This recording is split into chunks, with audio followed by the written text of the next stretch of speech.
కలగనలేదే నువ్వొస్తావని అంటూ జగన్ వైసీపీ ఓడిపోయాక రఘురామకృష్ణరాజు సంతోషం అంతా ఇంతా కాదు.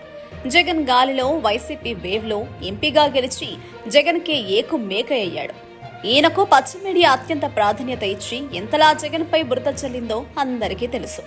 అయితే తాజాగా ఏపీ ఎన్నికల తర్వాత పరిస్థితి తారుమారైంది. వైసీపీ ఓడి టీడీపీ కూటమి గెలిచింది. చివరి నిమిషంలో టికెట్ ఇచ్చిన చంద్రబాబు దయతో రఘురామ ఎలాగోలా గెలిచేశాడు. అయితే ఏపీలో జగన్ కు ఉన్న ఆదరణ చెక్కు చెదరలేదు. ఇటీవల రఘురామకృష్ణరాజు ఎక్కడికి వెళ్లినా కూడా వైసీపీ అభిమానులు ప్రజలు వెంటాడుతున్నారు, వేధిస్తున్నారు. ఒక రకంగా మాస్ టీజింగ్ చేస్తున్నారు. తాజాగా ఎయిర్పోర్ట్ నుంచి ఏపీకి వచ్చిన రఘురామకు షాకింగ్ అనుభవం ఎదురైంది.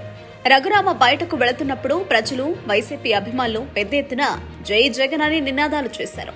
పెద్ద ఎత్తున అరుపులతో రఘురామను బెంబెలెత్తించారు. ఆ అరుపులకు భయపడ్డ రఘురామ తోక ముడిచి వెంటనే తన కారులోకి దూరి వెళ్లిపోయాడు. ఈ వీడియో ఇప్పుడు వైరల్ అవుతోంది.